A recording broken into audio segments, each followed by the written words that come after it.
All right, everyone. Jeremy Knauff here with another episode of the Public Relations Declassified live stream. Sorry for the delay here this morning. We had some weird tech issues with Facebook again. Don't know quite what's going on there, but it seems to not want to cooperate with us lately. So, yeah, we'll try and figure out why the hell it keeps glitching on us. But in the meantime, what we're going to talk about today is 5 tech landmines that can destroy your brand. Now, this is a topic that I feel is really important because we're all using tech in various ways. We're trying to get more productivity, more efficiency. We're trying to get more done with less time and money. And we lean on tech. Some cases it's AI, some cases it's automation, social media, whatever. There's all kinds of different aspects of this. But the bottom line is that we're using technology to run our businesses more effectively. But in doing that, if we're not using technology correctly, more importantly, if we don't know where things could go wrong, right? Where the hidden risks are that could derail our efforts and hurt our brand, then it's going to put us in a really bad spot because if you don't know what you're looking for, it's very easy to make a misstep that could hurt your brand, not just in the short term, but it could have long-term implications. And in some cases could even lead to, fines or legal issues and things like that. So the first thing we're going to talk about is related to AI. I know a lot of us are using AI in a lot of different ways, and a lot of people do use it for research. They use it for creating content. They use it for putting together their social media, all of that kind of stuff. And when used correctly, it can work really well. But there is a problem, and it's AI hallucination. Now, this is where you ask AI to, let's say you ask AI to do some research for you. You ask it to pull together information. And you give it very specific instructions. You think you've got everything dialed in the prompt, and it's going to give you exactly what you want. But AI has this problem. Essentially, it is a people pleaser. So when you give AI a task and it can't do that task properly, sometimes what it will do is it will just make shit up. Kind of like a politician, right? It's going to tell you whatever you want to hear so that it thinks that it completed the task. In reality, it actually failed at the task, but it thinks it gave you what you wanted. And this becomes a problem when, if you're using AI for research, it could give you information that is not legitimate, which you then base other decisions on. So you guys have probably seen some of the cases where lawyers have been doing this. They've been using AI to research case law. And in a lot of cases, it will completely fabricate cases that never actually happened. It will make up details of cases that never actually occurred. And a lot of lawyers have been getting sanctioned by judges because they're basing their court cases, they're basing their filings on information that is bullshit. And not only does that hurt the lawyer, it also hurts their client, which then has long-term implications on their brand, right? The trust that clients would potentially place, or in this case, not place in them, because of these, what I would consider pretty damn egregious mistakes, right? How the hell can you cite a case that doesn't exist? So if we're using AI for research, we have to then go back and actually verify what it's giving us. So however you're using it, if you're using it as a lawyer and you're trying to pull together examples of case law, go back through that and then go into Pacer, go into whatever other systems you have access to and verify that that shit is real. Don't go and just file a lawsuit based on some shit that ChatGPT gave you, because there's a pretty good chance that you're going to be the next lawyer that everyone's talking about because you were an idiot and completely relied on AI. The other area where I see it going wrong is, again, as it pertains to research, people putting together statistics, right? Maybe they're putting together some kind of a report or information about their industry, whatever. And they ask it for various statistics, various different types of data, historical information, whatever the case may be. And then without verifying that, they end up just taking it at face value and putting that out into their report. Same applies to content, right? I see people do this with content as well. We'll talk a little bit more about content because there is another aspect of that hits a little bit different. But you're pulling together this data and then just regurgitating it at face value, that's a really good way to screw up. And I've seen this happen very often. And don't get me wrong, AI could be great for research. We use it a lot. I work with clients across a lot of different industries, but one of the main ones is real estate. A lot of you guys already know that. I've looked up statistics. I've looked up industry regulations. I've looked up all kinds of things using ChatGPT or Claude or Perplexity or whatever platforms. It doesn't really matter what you're using. The same applies. And I've pulled together the information. And then what I will do is I will take a second step followed by a third step.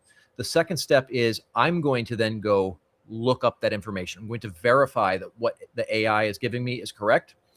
And then I take it one more step further and I actually run it by the client because they're the expert in their industry. They know more about the industry than AI does or than I do. So if I have verified to the best of my understanding that the information that I got from AI is correct, then I pass it on to the client and have them put one more set of eyes on it. And that prevents these stupid mistakes. In my case, if we're creating a piece of content or we're pitching a journalist, we're, pulling together information for an article, whatever. When that's happening, if I'm not verifying all the way to the last step that this information is correct, it hurts my client and it hurts me, right? And that has long-term implications, right? So in our situation, if we give a journalist bad information and they go publish something and it's got bad information in it, well, now my client looks like a fool because they have put out something that is factually incorrect. And think about that from the perspective of a potential client, like if it's a realtor or somebody who wants to JV with a real estate investor. If they see something that they know is factually incorrect, they're going to have a lot more skepticism about the expertise of that particular real estate professional. So it hurts them. It also hurts the journalist because they've now put out something that's factually incorrect. And that not only burns opportunities for my client with that journalist, but it also burns opportunities for me, for other clients with that journalist. So anytime you're using it for research, you have to be incredibly careful and verify everything. And, there is one more aspect of this. I want to stress, don't just use AI to create content, just purely create the content using AI. I know journalists, one of the things that a lot of them complain about now is, people sending them pitches that were created by AI. Hallucinations aside, even if everything's correct, journalists don't like that. And it is something that you guys will never see it, but behind the scenes in the private groups and at the events and all the things that go on within that industry, that is something they complain about. So regardless of the hallucinations, just don't do that shit. The next one we're going to talk about is your chat history.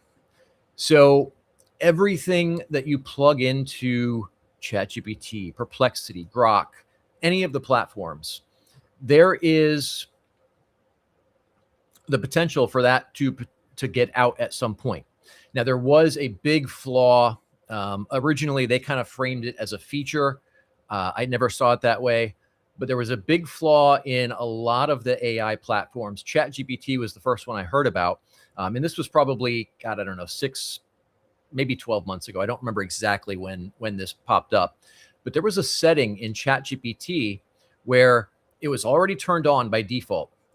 And basically it enabled all of your communication with ChatGPT, as well as all of its responses, to be found and indexed by the search engines. So basically everything that you were plugging into ChatGPT that you thought was safe because it was behind your login, a lot of people found out that that was not true. And that information, Google and Bing and basically every other search engine could crawl that, find it, and then index it in the search results. Now, they have since disabled that. That is no longer a thing, but there is a risk factor. I'm going to pull up ChatGPT in just a second here. And this applies across the board. This applies to all of the AI platforms, and the process for turning it off or checking to make sure you're not having any issues here. It may be a little bit different for each platform, but when I walk you through this, you'll see kind of the thought process behind it. Most of the platforms should have a similar way to do this, right? The process will be the same. It's in your settings. And basically, it's not that this is turned on anymore. ChatGPT and the other platforms, to my knowledge, have disabled that. That's not a thing.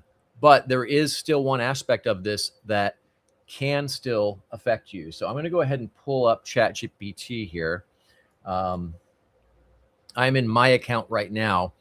And basically where this comes down to is your, let's see, where is this? We want to go to, we're going to go to our profile, and then we're going to go to settings. Now, when it comes down to sharing, right? So there's the ability to share a chat. Now, this may be something that you have shared with other team members, maybe contractors, whatever. If you don't turn this off, then other people will be able to access it via that share link. So if somebody was to, let's say somebody forwarded an email to someone else and someone who you didn't want to see it had access to that link, they may theoretically be able to get access to that chat. Theoretically, it could be able to show up in Google, all of that. So let me double check exactly where this was. Was it? No, it's not there. Safety, no. Data controls, shared links, manage. Now, I don't have any shared links, so you're not going to see any, hence the you have no shared links. But if you go to ChatGPT and log in, and the same, like I said, the same will apply across the board. The same will apply to Perplexity, Grok, Claude. All of the platforms will have some form of this. The exact way that you get to it may be slightly different as far as the navigation to the settings and all of that, but you just want to make sure that you don't have anything shared in any way that anyone that you don't want to have access to it would have. Now, if you do have some, you may want to delete them, and it's probably a good idea for most of us to go through every so often and just audit this, right? Go through, make sure that the people you want to have access to something have access to that other people don't. And if a particular shared link is no longer needed, then maybe delete the shared link and or delete the entire chat itself. I go through, I mean, we use AI fairly often, so I go through and I delete our stuff fairly regularly because we don't really need it sitting there, right? Once we've done a task, it's done. There's no need to keep it around. That gives us the perfect segue into the next one, which is sensitive information. Now, a lot of us have this mindset that, well, I'm logged into my account.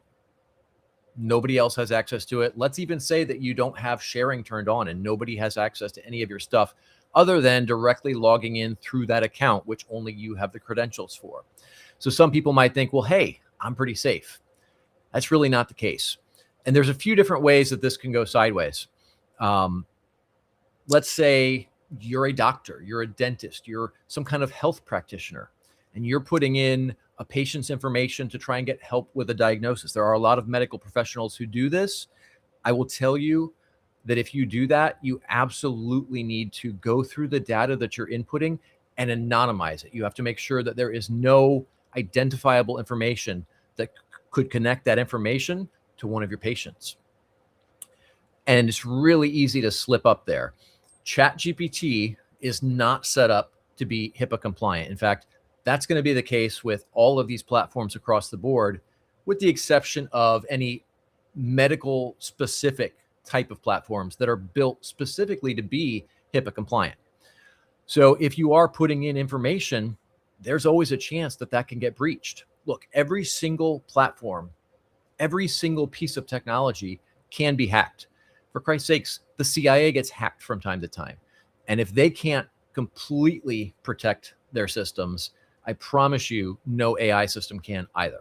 So if somebody was to get in and get access to sensitive patient data, anything that would fall under HIPAA regulations, first of all, you're going to have regulatory issues. You're going to get, whatever the penalties are for the various issues.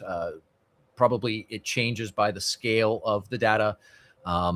You'll probably get some kind of fine. And there's a good chance that your patients may sue you as well. And the reality is, if patients hear that you've had a breach where you're out here putting their sensitive information into an AI platform of some sort, they're probably going to go and find a different doctor who does not do that kind of thing. So this is a huge issue. Another area where this is problematic is the legal field. And I'm not talking just with lawyers. I'm talking even with, let's say you are going through, we actually had a client do this not too long ago. And I had to advise him not to do this ever again. There was a legal situation going on, and he went in and started plugging in all kinds of questions into ChatGPT about how to approach the case, about how to win, about how to structure everything. Here's the problem. If you're communicating with your lawyer, that is protected by client-attorney privilege. If you're asking these questions in ChatGPT or Perplexity, Grok, whatever, the platform doesn't matter. If you're asking an AI platform legal questions that pertain to a particular case, and even if your lawyer is involved in that, and in fact, I take it a step further. If a lawyer is asking ChatGPT things, I believe this is the case as well, but definitely you as the individual. But I believe that if the lawyer does it as well, I think I saw a case on that. Basically, that is not protected by client-attorney privilege. So that means that the opposing party, whether it's another company, an individual, or even a government entity, they can subpoena that and get that information. And because it's not protected by client-attorney privilege, the platform has to turn it over. So you could be giving away all kinds of valuable information that could protect you or could give you an advantage in a legal strategy. So we want to make sure we're not doing that. And then the third area on this is anything that's really proprietary. So I want to be really careful about what I'm putting into these tools, both because they could potentially get leaked during a data breach, but also the AI systems are going to train on everything that you're asking, right? The questions that you're asking, the information that you're putting in, the way that most people use these platforms, that data can go into the system in a way that these AI tools then use that information to continue to train their LLMs, the brains behind the AI platform. So you have to be really careful about what you're putting in because the reality is it could always be leaked at some point in some way. So you have to be incredibly careful there. The next one we're going to talk about is API keys. Now, this is where we get into a bit more of the technical side. And if you're not a developer, if you don't have kind of that background and understand what this is, essentially an API key it's a key that allows communication between something you've got on your end and another system. So for example, we have software that we've developed inside of our private community that goes out to a number of different places and gathers information and brings it back and does stuff with it. And to get some of that information, we have to use an API key. And that then allows our system to communicate with the other system, pass information back and forth, and then we do what we do with it on our end, depending on which software we're talking about. And all of you guys have used, most of you guys rather, have used API keys in some way, whether you realize it or not. If you have one of those, fancy little Google Maps that's got the live Google Maps embedded on your website, that's using an API key. And that was actually one of the big ones that got breached recently, where Google had changed some of the ways they handled that. And basically that gave people access to everything. So if somebody had your Google API key, which was after the change right in the code, that allowed people to use other people's Gemini account, for example, and just send a shitload of API requests to use their Gemini account, their AI, and the other person is paying for it, right? Not the person who was using it, not the legitimate owner, but the person who had access to the API key. And because it was now public, well, it was easy for them to do that. The same applies to what you've probably heard called vibe coding. So a lot of people will just roll into ChatGPT, and they'll, dump in their API key right in the chat, and they'll say, hey, give me code to do XYZ. Well, now your API key is inside that LLM, right? It's got that data. And I've seen so many people screw this up where they vibe code something and they don't understand proper software development. And they're basically exposing that API key. Here's where it gets interesting. So first of all, if somebody does have your API key, they can do things like the issue with Gemini, where if I had got access to your API key, which it was completely unrelated to Gemini, it was just one of your API keys, I could use that to send requests to Google Gemini under your account, and you would get billed for all of that. The other thing that people could do is they could take that API key and use it to do other things. So let's say you've got some kind of automation set up with your social media, and it's using your API key for that. So you vibe coded something that's doing some kind of a task. Well, now if I get access to that API key, now I can go and start pushing out stuff on your social media. So it doesn't take a genius to see how badly that can go very quickly. Great way to destroy your brand. I mean, they could be out there promoting porn and dick pills and financial scams and everything under the sun. So you have to be really careful about how you do this. If you are asking any of the AI platforms to help you vibe code something and you don't really understand software development, the easiest way I can tell you to avoid having problems is just stick some bullshit in for a placeholder. Don't actually put your API key in. And then when it gives you the code, you come back on your side, you replace the placeholder with your actual API key, and then you test things out and make sure they work. But never put your API key directly into any AI platform, because that is a huge security vulnerability, and it's going to open you up to all kinds of potential problems. I mean, they could get access to basically everything in your system if they know what they're doing. So be very, very cautious with that one, and don't put your API keys into any of these tools.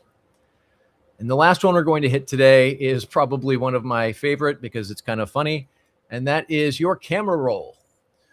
So most of us have our social media accounts, our various platforms that we use, where we may upload photos from time to time. We have them configured incorrectly. Now, this is something that we're generally going to do on a mobile device, not on a desktop device, because the process is completely different. But we'll use Facebook as an example. And because it is on a mobile device, I can't really share the screen here. But essentially, there is a setting under your account, and you have to change. You do not want any of these platforms to have access to your entire camera roll. And by default, what it does is, when you set up a Facebook account, when you set up an X account, ChatGPT, any kind of platform where you're potentially going to be uploading photos from a mobile device, the default setting is to allow access to all of your photos. Guess what? That even includes your hidden photos. That means you don't have to actually upload them in order for a platform to get access to that. Now, I'm not going to ask anybody who has these kind of photos, but I know a fair amount of you do. Lots of people have some spicy photos with their partners, right? If you have those on your phone and you have it set up to where a platform has access to your entire camera roll, guess what? They have access to those photos. And whether systematically, like from a programmatic perspective, their system is accessing that, but also people within those organizations, they can kind of dig into these things because the platform is giving them access to your entire camera roll. And like I said, that does include the hidden photos. So what you want to do is you want to change the settings, and this is going to be a little bit different on a platform by platform basis, but you want to change the settings to where it only gives access to the photos, the specific photos and videos that you want it to have access to, which means if I want to go and post a photo on Facebook, I have to manually go in, take that photo, and set up the permissions to allow Facebook to access that. It doesn't have access to anything that I have not explicitly given it access to. Now, this doesn't just apply to the spicy photos you may have with a partner or a spouse. It also applies to anything else that may be sensitive on your phone. So maybe you've taken a photo of some cool new prototype that you built for some engineering client. Maybe you've got sensitive documents that you took a screenshot of, right? How many of us have taken screenshots of documents, notes, ideas, things like that? There's a lot of sensitive stuff in there that if it got out could be very problematic for you and could have long-term damage on your brand. So we want to be very careful with that. Only allow the platforms to have access to the photos, the videos, the files that it explicitly needs, or more specifically, that you explicitly want it to have. And that will prevent you from having anything sensitive on there leaked as a result of the platforms having access to it. So that'll bring us to Jeremy's PR PSA for the day, which is that tech creates leverage that can either empower or destroy your brand. So it's critical that you know how to use it and what threats to look out for.